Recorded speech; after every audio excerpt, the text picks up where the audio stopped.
Hey everyone, it's me, HawkeyeG here, and today we're going to be doing a little tutorial video for campaign movement. So just very simple, kind of introductory information for people who are new to the game. I think most of the information is probably pretty straightforward, but just to be able to explain what you're looking at and understanding how different things work, I think is going to be somewhat important. So let's get into that. So the first thing to know, if I select an army, you can see where you can move to, right? We're just in the standard stance. It means that you have your normal movement range, and you can see that designated by this yellow line. It can be kind of confusing, but so you see here it's up against the border. Well, that's because this is a flat piece of land, right? Like there's a cliff here. I can't go from there into the water, so that's why it looks like there's a border here. But if I move here, I'd still be able to continue moving elsewhere, right? So you can see that yellow, this like yellow, I don't know, the outline that extends to all these different parts gives you an idea of how far you can move the character on that turn. Now you can use other stances to do different things, but before I do that, I want to touch real quick on one important thing, that if you hold down right click to move your character, you can see where they're going to go and the path that they're going to take.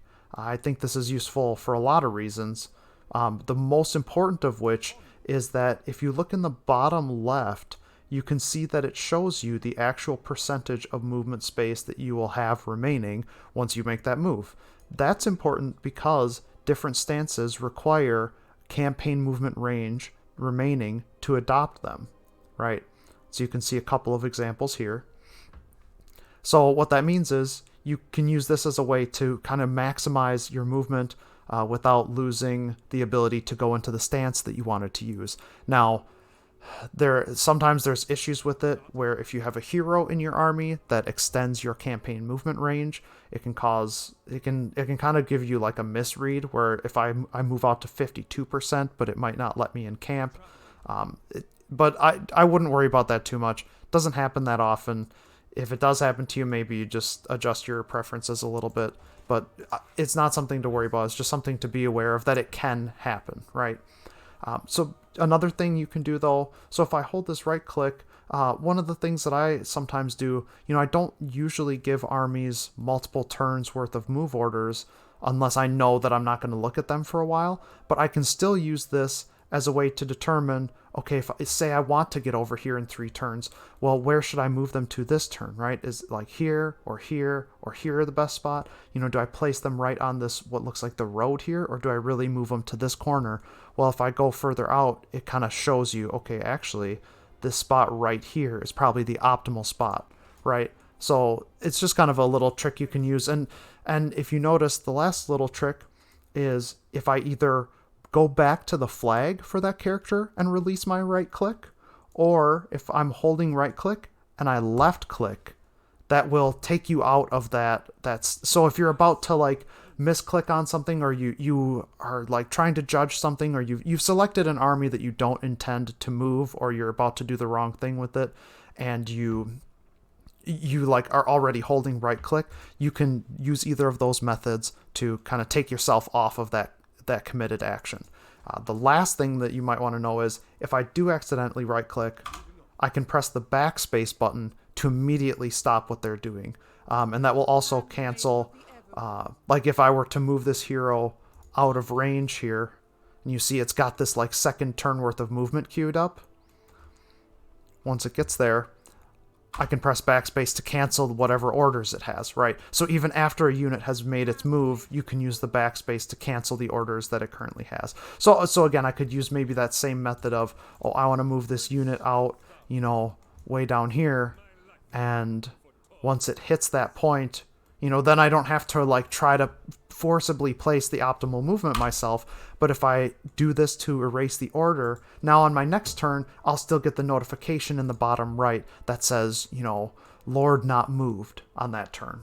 So that you don't, if you rely on that a little bit for your movement, you won't miss out on it. So those are kind of the tips and tricks. That's how you can read this.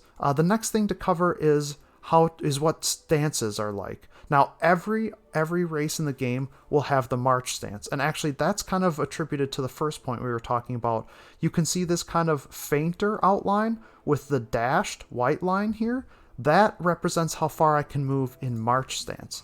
And so you see when I switch to that, it changes so that the solid outline is now my maximum movement range, and this inner dotted line is for the normal movement range. Now, the main reason you want to know that is, if it's good for determining various things. I won't try to get into it too much here, but it just means that if I were to move here in march stance, I could still switch back to normal stance once I get there, right? So maybe you determine that, march stance isn't going to get me close enough, and there's various penalties associated with march stance that I don't want to incur. So I'm going to actually stop here and switch back. I mean, it's not, you don't use it a ton. It's more of when I've been using march stance for a couple of turns, do I know, it'll help me know, can I just switch back to normal stance, or do I stay in march stance for one more turn, right? It's just kind of an at-a-glance thing that helps you determine if you want to switch. Now, like I said, the important thing to know about march stance is that, every stance has a variety of effects, right? You can see, so basically march stance is for moving further, but the key points here are that, really the key point is, if the army is attacked, retreat is impossible. If it loses, the battle will be wiped out. Right? So if I'm in standard stance like this, somebody comes over and attacks me, my army can retreat about 25 to 30% of my movement range, right? So it's hard. It can be hard to judge. That's something that you'll get a feel for as you play the game. But I can retreat from a fight, right? So if I know that there's an enemy in their settlement, right?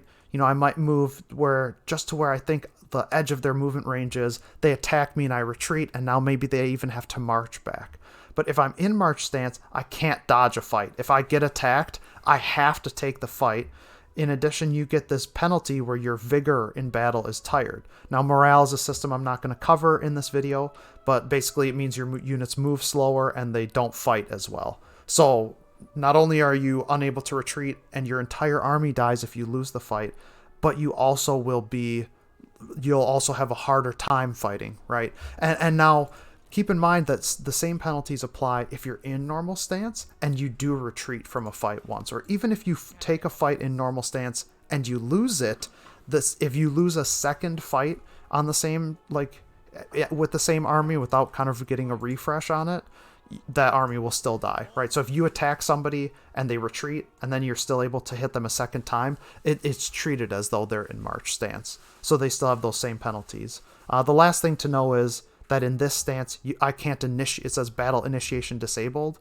So I can't attack another settlement while I'm in march stance, right? So it's used for repositioning. It's used for kind of getting armies where they need to go. But like I've said, you can't necessarily use it to...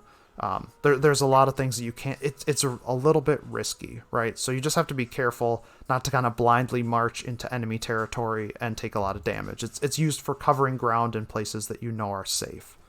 So that's march stance. Okay, another common one that every race should have is the ambush stance. What this does is two key things.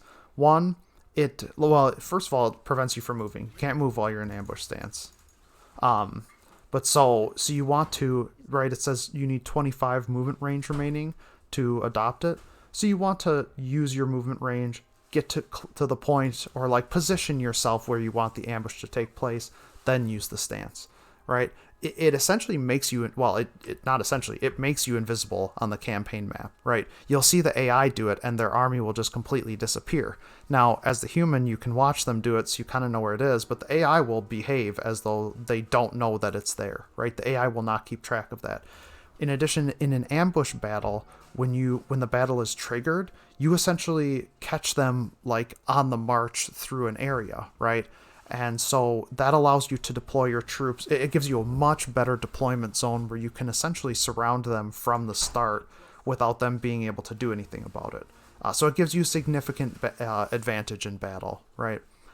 It's something you kind of have to see happen for yourself in the battle to understand what I'm talking about with the maps, but that's what the ambush stance does. It's great for either, getting an enemy, if an enemy's holding a strong defensive position, you can use ambush stance to, lure them out into maybe attacking a weaker army of yours, or you can use it to trick them into attacking a city that appears weak, but that they won't approach with your army.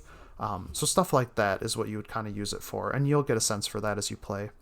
The next stance, for the High Elves at least, and this is another pretty universal stance, is the Encampment stance. Okay, for some specific factions, it doesn't require it. There's different requirements for the campaign movement range, but in general, you need 50% or more movement range to adopt. It will give you replenishment pretty much no matter where you are, and will, yeah, immune to attrition. It will also protect you from attrition. So let's see if I can find, well, the sea won't count, but like these snowy regions up here, if I hover over it, you see armies will suffer due to attrition when in frozen regions. Well, if I move 50% and then encamp, I will be immune to that and can actually recover a little bit of health. You don't recover a ton when you're in areas that you don't control or in areas that aren't suitable for your race to inhabit or that are controlled by the enemy, etc., etc. But it will still give you a little bit of replenishment, and it also, like it says, gives you access to the global recruitment pool. Now again, not every faction has global recruitment, but the majority of them do. And so you can see here, from normal stance, if I try to recruit, I can only recruit units locally, which means units that are available in the province that I'm in, right? Military buildings that exist in the province my army is currently standing in, I can recruit military units from that. If I go into encamp, it gives me the option to recruit globally as well, which means I can recruit units from any city that I have control over. However, it generally takes twice as long. There's a minimum of 1 turn. You can't, certain effects allow you to recruit certain units faster, different like research or character upgrades, stuff like that. So there's like some exceptions, but generally speaking, it takes twice as long and costs twice as much. Let's see if we can find an example. Like the spearmen here, you can see that they're only a 1 turn, and it doesn't quite cost twice as much for them. Maybe something like the archers, or maybe not, because that's just such a basic unit. Yeah, so it's not quite, well, see, it differs, right? Swords Masters of Holwith, you can see it's not quite twice as much, but it's definitely more than, this is like a 20% increase. This is like an 80% increase. And here for the Phoenix Guard, this is pretty much double, right? It's like just shy. It's like 95% price increase. So the time it takes to recruit them and the cost it takes to recruit them is increased. So that's something to keep in mind. But it's a very useful tool, right? It also gives you a little bit of bonuses. You can see the melee defense and leadership. So this gives you just a slight advantage in combat. So it can be a good way to, if you know that a combat is going to happen, and maybe you don't trust, the ambush stance to work out. You're not you don't have good ambush stats on your character, or maybe on your race, or maybe just the terrain. Like you can see ambush success chance 45% if you hover over territory. You can see stuff like that. In general, you're probably better off for ambush for trying to intentionally initiate combat, but it has these other bonus effects, like the replenishment, right? If you're in somebody else's territory and you encamp, they fight you and you win, you'll get a little bit of replenishment at the start of next turn, right? But the key things are the replenishment and the ability to recruit units, not so much the combat bonuses. So that's the encampment stance. The High Elves don't have the raiding stance, but the raiding stance is a pretty common one for a lot of different factions. Essentially, it has one of the same penalties as the march stance. Your vigor in battle will be reduced. So if somebody attacks you, your characters won't fight as well. However, you can still retreat out of a raiding stance. It's basically what it does is you steal a little bit of money from their province depending on the strength of your army and how long you've been there, and it also hurts their public order a little bit, which can cause revolts. Something maybe to discuss more on a different video. That's not the topic of this video, but if you understand those systems, you know what that means, right? So it allows you, it's just like the encamp stance. You need 50% movement range to adopt it, right? But again, you don't replenish. It does make you immune to attrition though. So it's another kind of trick where if you're confident in the strength of your army, or you just don't need replenishment at the time, you can go into raid stance and not suffer attrition, right? So raiding is like a more aggressive, posture, whereas encampment is a more defensive posture, right?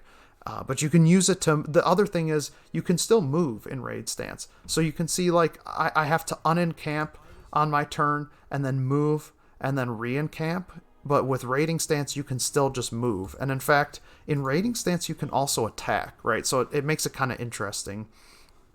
I don't know that I'd really attack in raiding stance very often because you'll still have that vigor loss penalty. But it's still something to consider. It's something to know that it's at least an option that you can transition out of. So there's one other stance that I want to cover real quick, and it's the underway. So let's jump over to a faction that has that so I can show what that looks like. Okay, so here I'm playing as the Wood Elves on this campaign, and this is a faction that can use the underway. So you can see this unit is in its normal stance. We can see its normal movement range. However, we also have the World Roots stance that I can use. And you can see actually on your screen how it shifts your movement.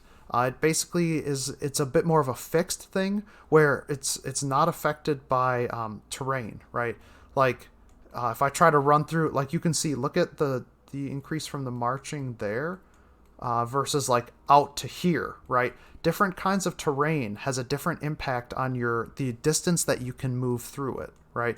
But with the underway or the World Roots, like it has different names for different factions, but it functions the same every way.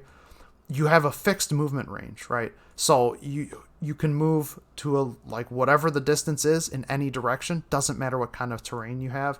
Obviously, still can't like if I couldn't walk on this, I can't land on this. But if I were in this Ice Rock Gorge province, I could use the underway to jump straight through these mountains, right? As it says, traverse underground terrain that would normally be impassable. It also makes you immune to attrition, so it can be useful for traveling through high attrition areas, and maybe like you would get further with this than you would get with raiding or encampment. But of course, it's risky too, right? You're jumping forward with potentially no knowledge of what's going to be there.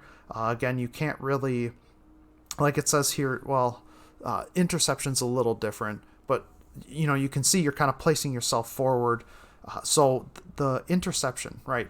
Whenever you use this, armies that are somewhat in the vicinity, right? It doesn't have to be like right on top of you for it to work. But if you jump into an army or you jump past an army or just somewhat near an army, there's a chance for them to intercept you, right? And there's in some races they actually have skill points for that. But if you get caught and they pick the battle, you don't have that vigor penalty, but you cannot retreat from the battle. And if you lose the battle, your entire army gets wiped out, right?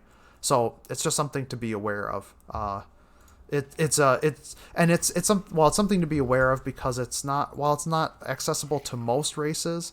The dwarves have it, I believe the beastmen have it, the greenskins have it, and the wood elves have it, right? So not a huge number of factions, but it's very common to see when you're fighting them. Oh no, the Skaven also have it. So there's little packs of these factions all over the world in this game, and you'll encounter them pretty frequently. So you kind of want to be aware that this exists, right? Holding down a choke point against the Skaven does not mean that they can't get through to you. They might just use the underway to jump past you. So you have to be ready for that kind of possibility. Here we can actually see the raid stance information as well, right? So it reduces public order and growth. You steal some income.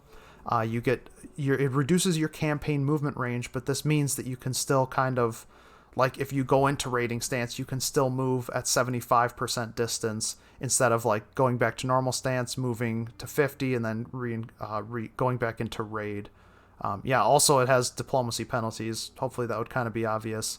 And for most factions, it reduces your income for all buildings to 0. The exception would be Skaven. But that should cover it for all of the basic different stances that you can use as every faction. I don't want to get into the details of what factions might what separate stances are for each, like the unique ones that each factions have, or like rules about global recruitment for certain factions, stuff like that. So I just wanted to cover the basics for people who might be confused or just don't have the information and aren't sure what some of these things mean in the description of the stance. Hopefully that clears some things up for you. So thanks for watching this video. I hope it was helpful, and we'll see you on the next one.